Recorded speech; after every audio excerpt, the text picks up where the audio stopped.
Hi hello ఎలా ఉన్నారు? I hope great. అవునండి, చాలా చాలా అద్భుతంగా ఉండాలి. ప్రతి ఒక్కరూ ఏది మర్చినా ఇన్నర్ వర్క్ మాత్రం మరవకండి. ఈ ట్విన్ ఫ్లేమ్ జర్నీలో ఉన్న వాళ్ళకి నేనంతా ఎలా గడిచింది? అవును, మిస్ అయ్యారా? మీ పార్ట్నర్ని మీరు మిస్ అయ్యారా? చాలా చాలా మిస్ అయ్యారా? పర్వాలేదండి, ఎంత మిస్సింగ్లో ఉంటే అంత మీకు అనేది భగవంతుడి మీద ధ్యానం చేసుకోమని మీకు యూనివర్స్ అనేది మీతోని మాట్లాడుతూ ఉంటుంది అనమాట. ఓకేనా? ఇవాళ నేను రీడింగ్ చేస్తాను.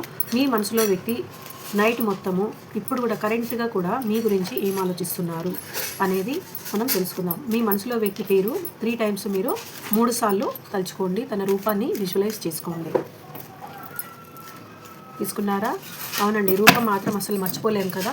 ఆ రూపం మనం మర్చిపోవాలనుకున్నా మర్చిపోలేము, ఎందుకంటే ఎప్పుడు మనలోనే ఉంటుంది. ఆ రాధాకృష్ణుడు ఎలాగో మనం కూడా అలాగే అనమాట. ఓకే, కార్డ్స్ తీస్తున్నాను. ఫస్ట్ కార్డ్స్ తీసి పెడతాను, తర్వాత మీకు చెప్తాను. ఇవాళ ట్విన్ ఫ్లేమ్ జర్నీది కరెక్ట్గా పూర్వజన్మ బంధం కార్డ్ వచ్చిందండి. చూద్దాము మనకి డెస్టినీ అనేది ఎక్కడ ఉందో. భగవంతుడు మనకు వార్న్ చేస్తున్నారు. గోసేవ కానివ్వండి, లేకపోతే మూగ జీవాలకి చెట్లకి సేవ చేయమని మనకి వార్నింగ్ చేస్తున్నారు గాడ్. చాలా జాగ్రత్తగా మనం ఒళ్ళు దగ్గర పెట్టుకొని మనం అనేది సేవ అనేది చేయాలనేది మీకు అందరికీ విన్నవించుకుంటున్నాను. ఓకేనా? ఓకే, ప్రస్తుతం అయితే ఇది మనకి రోజు వస్తుంది. ఈ మధ్య ఎవరండి డిఎం ఇంతగానము హ్యాంగింగ్ పరిస్థితిలో? మన డిఎఫ్ ఏమో మరీ అందంగా అవ్వడము. ఎవరున్నారో కొంచెం నాకు కామెంట్లో రాయగలరని అడుగుతున్నాను. ఓకే, నేను ఫస్ట్ అయితే దీని గురించి మీకు ఎక్స్ప్లెయిన్ చేస్తానండి. ఎట్లా అంటే మనకి అన్ని రాశుల వాళ్ళకి 12 రాశుల వాళ్ళు దీంట్లో కరెక్ట్గా 100% వస్తుందని అని ఉండదండి.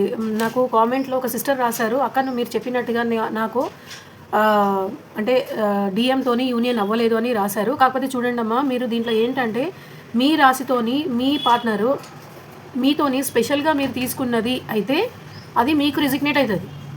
ఇది జనరల్ రీడింగ్ కదా, అంటే 12 రాసులకి సంబంధించిన రీడింగ్ కాబట్టి ఇది మీకు అన్ని రాసుల వాళ్ళకి 100% వస్తుందని ఉండదు. దీంట్లో ఒకరికి 10%, ఒకటి 5% ఉంటుంది, ఒక్కొక్కరికి 20%, ఒక్కొక్కరికి 80% కూడా ఉంటుంది, కానీ 100% అనేది ఉండదన్నమాట. ఎందుకంటే ఇది మీ పేరుతోని మీ పార్ట్నర్ పేరుతోని మీ వాళ్ళతోని తీసింది కాదు కాబట్టి. ఓకేనా? మీరు ఒకటి దయచేసి అర్థం చేసుకోవాలి, కన్ఫ్యూజ్ అవ్వకండమ్మా సిస్టర్స్ బ్రదర్స్. ఓకేనా? ఫస్ట్ మీ పార్ట్నర్ అనేది ఎవరైతే ఉన్నారో కన్యారాశి వాళ్ళు వచ్చారో వాళ్ళు అయినా మీరు ఎట్లా అంటే మీ పార్ట్నరు మీరు కంపల్సరీ మీరు పూర్వజన్మ భార్యాభర్తలండి. పూర్వజన్మ భార్యాభర్తలు ఉన్నారు. మీకు భగవంతుడు ఎట్లా అంటున్నాడంటే మీకు అనేది కలయిక కంపల్సరీ ఉంది. అంటే నేను మీకు ఎన్నోసార్లు నేను ప్రతి రీడింగ్లో చెప్తాను, డిఎఫ్ఏ గురించి పుట్టారు, డిఎం గురించి. ఇద్దరు ఒకరి కోసం ఒకరు పుట్టిన వాళ్ళే. కాకపోతే ఏంటంటే ఇన్నర్ వర్క్తోని మనము భగవంతుడి సేవకి ఎట్లా అంటే మూగజీవాలకి మనం ఎంత సేవ చేయగలుగుతామో, అంటే భూమాతకి మనము ప్రకృతికి భూమాతకి మనం సాధ్యమైనంత వరకు మనం 100% కూడా అనలేను, ఎందుకంటే మనం మనుషులం. మళ్ళీ మనని కూడా మనం చూసుకోవాలి కదా. మనకు వీలైనంత వరకు మీరు బండి మీద ఎక్కడికో పోతున్నారు, ఒక కుక్క గాయపడి ఉంది, దయచేసి దానికి నీళ్ళు తాగిపియండి, తినిపియండి, కనీసం అంటే ఫస్ట్ ఎయిడ్ కూడా చెయ్యండి. అట్లాంటివి ఉంటాయి అనమాట. అలాంటివి చేయడానికి మనము పుట్టాము. ఇక్కడ డిఎఫ్ని పెళ్ళి చేసుకొని పిల్లలు అనేది ఉండదు దీంట్లో. ఇది మీకు ఎన్నోసార్లు చెప్తున్నాను నేను. మీరు ఇంత ఏజ్ వచ్చిన తర్వాత మేము ఇంకొకరికి ఎందుకు అట్రాక్ట్ అవుతున్నాం అక్క అని మీరు క్వశ్చన్స్ అడుగుతుంటారు కదా. నేను అదే చెప్తున్నాను. నేను మీకు భగవంతుడు మిమ్మల్ని సేవకి పిలుస్తున్నాడు అనమాట. సేవకు పిలిచిన తర్వాత మీరు దాంట్లో నెగ్గితే ఆయన మనసు మీరు గెలుచుకోగలిగితే మీకు పూర్వజన్మ బంధము ఇలాగా మీకు కలిసి ఉండి మీకు అవును మీరు పూర్వజన్మ బంధము మీరు అన్నీ కరెక్ట్గా చేశారు అని మీరు భగవంతుడు మెప్పులో మీరు ఉంటే కనుక మీకు ఈ జన్మలో మీకు కళ్యాణం అనేది ఉంటుంది. అది ట్విన్ ఫ్లేమ్ జర్నీలో పూర్వజన్మ బంధం ఉన్న వాళ్ళు పెళ్ళిళ్ళు చేసుకొని పిల్లలు అనేది చాలా రేర్ అనమాట. మీరు దయచేసి అర్థం చేసుకోండి. మీరు ఎగ్జైట్ అవ్వకండి, మీరు డిప్రెషన్లోకి వెళ్ళకండి.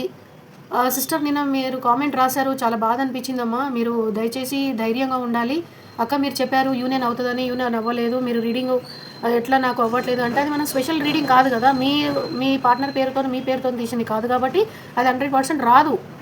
ఇంకొక సిస్టర్ ఏమన్నారంటే అక్క మీరు చెప్పింది 100% నా లైఫ్లో అవుతూ ఉంది, అది ఎట్లా అవుతుంది అని అంటున్నారు. నేను ఆమె కూడా అదే చెప్తున్నాను అనమాట. మీకు 100% దీంట్లో అవుతుందని నేను కూడా గ్యారంటీ ఇయ్యను. భగవంతుడు మీకు ఎన్నుకున్నారు, ఒక సేవ కోసమో ఒక ప్రేమ కోసమో ఎన్నుకున్నారు.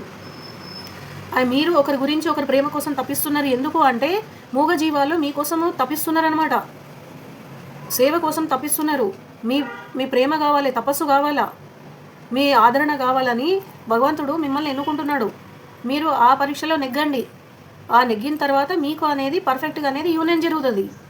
ఆ యూనియన్లో మీరు తగ్గి ఉంటేనే మీ ఎనర్జీ కరెక్ట్ మ్యాచ్ అయ్యేటట్టు ఉంటేనే యూనివర్స్ మిమ్మల్ని ముందుకు తీసుకెళ్తుంది. ఇంత పెద్ద ఉంటుంది ఇది. మీరు ఎగ్జైట్మెంట్లో ఏదో కొత్త సినిమా చూసిన ఫస్ట్ ఏదోలాగా షార్ట్స్లలో సినిమా అయిపోతుంది, ఎండింగ్లో చలో మా ఇద్దరు యూనియన్ అయిపోతుంది, పెళ్ళి అయిపోతుంది, పిల్లలు పుడతారు, అట్లా ఉండదు. ఇది ట్విన్ ఫ్లేమ్ జర్నీ అంటేనే ప్రయాణం, భగవంతుడి డివైన్ ప్రయాణం అన్నమాట. ఇది మీరు దయచేసి అర్థం చేసుకొని ముందుకు నడవడానికి నన్ను భగవంతుడు మీ ముందు పడేసిండు. అర్థం చేసుకోవడానికి ప్రయత్నం చేయండి ప్లీజ్ సిస్టర్. మీరు డిప్రెషన్లోకి వెళ్ళకండి, మీరు కూడా అధైర్యపడకండి.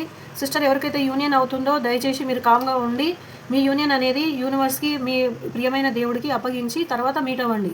I wish you very very happy reunion day. మీకు భగవంతుడు మనకు నేను కూడా ఉన్నా కదా మీతో పాటు, వార్నింగ్ ఇస్తున్నారు. మూగజీవాలకు ఫీడ్ చేయండి, చెట్లకు నీళ్ళు పోయండి, బీద వాళ్ళకి అన్నం పెట్టండి, బీద వాళ్ళకి బట్టలు ఇవ్వండి అన్నీ చెప్తున్నారు. పీని మధ్య చాలా బాగా ఆమె మీద ఫోకస్ చేశారు, అందుకే డిఎం చాలా బాధపడుతున్నారు అనమాట. ఎట్లయినా సరే ఆమె దగ్గరికి వెళ్ళాలని చాలా యక్ష ప్రయత్నాలు, స్ట్రెంత్ తెచ్చుకుంటున్నాడు మీ దగ్గర రావడానికి. కానీ థర్డ్ పార్టీ అడ్డం వచ్చినందువల్ల నిన్న కూడా ఇదో వచ్చింది మనకి రీడింగ్. ఐ థింక్ ఎవరితో బాగా గట్టిగా రెసిగ్నేట్ అవుతుంది దీంట్లో. వృషభం వాళ్ళు చాలా ఉన్నారు ఇవాళ, వృషభం వాళ్ళు, తులారాశి వాళ్ళు కూడా చాలా ఉన్నారు. మీరు దయచేసి ఇన్నర్ వరకు బాగా చేయండి. డిఎఫ్ ఎవరైతే ఉన్నారో మీ డిఎం రావడానికి మీ దగ్గరికి చాలా చాలా కష్టపడుతున్నారనమాట, మిమ్మల్ని వదిలించుకోవాలని చూస్తున్నారు. అంటే థర్డ్ పార్టీ వాళ్ళ వైఫ్, వాళ్ళ పిల్లలు, వాళ్ళ ఏదైతే లైఫ్ ఉందో అందులో నుంచి బయటికి రావడానికి చాలా విపరీతంగా కష్టపడుతున్నారు. అందరికీ అవన్నీ వదిలేసి వచ్చేయడము, మిమ్మల్ని పెళ్లి చేసుకోవడం, మీతోని సంసారం ఉండడం, అవన్నీ మోస్ట్ ప్రాబ్లీ 100% అవుతుందా అది మీ ఇన్నర్ వర్క్ మీదనే మీకు డిపెండ్ అయి ఉంటుంది. అది మీ మీద మీరు ఫోకస్ చేయండి, అప్పుడే భగవంతుడు యూనివర్స్ అనేది మీ వ్యక్తిని మీ దగ్గరికి మీకు రాసి పెట్టుంటే కంపల్సరీ తీసుకొచ్చిస్తారు. దయచేసి మీ మీద మీరు ఫోకస్ పెట్టండి. మీరు ఇలా ఎప్పుడు దేవీప్యమానంగా వెలిగే ఒక మహారాణిలాగా ఉండండి. ఎవరి మీద ఫోకస్ పెట్టకండి, మీ మీద, మీ లైఫ్ మీద, మీకు పిల్లలు ఉంటే పిల్లల మీద, మీ భర్త మీద, మీ లైఫ్ మీద, మీ గ్రోత్ మీద మీరు ఫోకస్ పెడితేనే మీరు అనేది జర్నీలో ముందుకెళ్తారు. మీరు కన్ఫ్యూజ్ అవ్వద్దు, ఎక్సైట్ అవ్వద్దు. ఫస్ట్ ఆఫ్ ఆల్ మీ వ్యక్తిని తీసుకొచ్చి మీ ముందు పడేసే పూచి ఆ భగవంతుడికి మాత్రమే ఉంది, ఆ దేవుడికి, ఆ యూనివర్స్కి మాత్రమే ఉంది. యూనివర్స్ అంటే ఎవరండి చెప్పండి, మీకు ఎవరైనా తెలిసిన వాళ్ళు చెప్పండి. యూనివర్స్ అంటే విష్ణుమూర్తి అండి, ఊపిరి అంటే శివయ్య అండి.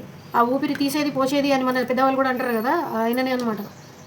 ఉమాపతి మనకి తీసుకొస్తాడు, మీ పార్ట్నర్ని మీ ముందు తీసుకొచ్చి మీ ముందు పడేస్తాడు. ఎందుకంటే ఆయన రాత్రి మొదలు మీ దగ్గర మీకోసమే ఆలోచిస్తున్నాడు, డౌట్ లేదు. ఎందుకంటే మీ వ్యక్తి కదా ఆయన, సబ్కాన్షియస్ మైండ్లోనే కూర్చుని ఉంటాడు. మీ మైండ్లో ఆయన మైండ్లో మీరు, ఏడికి పోరు, మీరు ఒక దగ్గరనే ఉంటారు. మీరు ఆయన నా గురించి ఆలోచిస్తున్నాడా అక్క అని కొన్ని క్వశ్చన్స్ అడుగుతూ ఉంటారు. లేదు, 24 గంటలు మీకంటే ఎక్కువనే ఆలోచిస్తాడు, ముందే చెప్తున్నాను.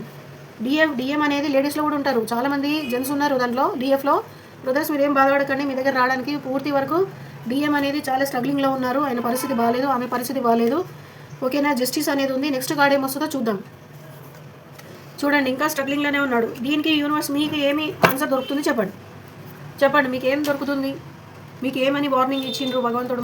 మనకి నేను కూడా ఉన్నాండి, మనకి ఏమని వార్నింగ్ ఇచ్చిరా? దయచేసి మీ పని మీరు చేసుకోండి, నా పని నేను చేస్తాను. మీ పని నేను మీకు అప్పగించిన పని చేయండి. మీరు ఆల్రెడీ నేను మీకు స్వర్గంలో పెళ్లి చేసి మీ ఇద్దరు ఒకరి కోసం ఒకరు పుట్టిన వాళ్ళు, మీరు పుట్టిన ఈ జన్మలలో మీరు ఎప్పుడో ఒట్టేసుకొని నా ముందు మీరు ఒకటైపోయి ఉన్న వాళ్ళు, మిమ్మల్ని విడదీసే హక్కు నాకు కూడా లేదని దేవుడు మనకి వాగ్దానం ఇచ్చేసింది అక్కడ. దయచేసి మీ మీద మీరు ఫోకస్ పెట్టండి. యూనివర్స్ ప్రతి సెకండ్, ప్రతి నిమిషం, మనం ఊపిరి కూడా ఎట్లా, ఏది మర్చిపోయినా ఊపిరి తీసుకోకుండా ఉండడం మనం మర్చిపోగలమా? ఊపిరి తీసుకుంటాం కదా, యూనివర్స్ అక్కడనే ఉంటుంది, మన ఊపిరిలోనే యూనివర్స్ ఉంటుంది, అక్కడ కౌంటింగ్ అవుతూ ఉంటుంది. మీరు దయచేసి గుర్తుపెట్టుకోండి, ఆ కౌంటింగ్లో మీరు పడకండి, కర్మ క్రియేట్ చేసుకోకండి, ముందుకెళ్ళండి, మీ మీద మీరు ఫోకస్ పెట్టండి. నేను పదే చెప్తున్నా, ప్లీజ్ దయచేసి సిస్టర్స్ అండ్ బ్రదర్స్, మీరు ఎక్కడ ఉన్నా ఏమున్నా మీ మీద మీరు ఫోకస్ పెట్టినప్పుడే భగవంతుడు ప్రతి సెకండ్ మీ ఊపిరితో మిమ్మల్ని టెస్ట్ చేయడం జరుగుతూ ఉంటుంది. మీరందరూ, నేను కూడా ఉన్నా మీ దాంట్లో, కాబట్టి మనమందరము భగవంతుడు కోరుకున్న విధంగా మంచి ఇన్నర్ వర్క్ చేసి ఏదైతే ఆయనకు కావాలనో అన్నీ చేసి మనము ఈ జన్మలో మనం మోక్షం సంపాదించాలని మిమ్మల్ని ఈ సమీక్షల్లో మిమ్మల్ని భగవంతుడిని కోరుకుంటున్నాం, ఈ సమీక్షల్లో. ఓకేనా? ఓం నమః శివాయ.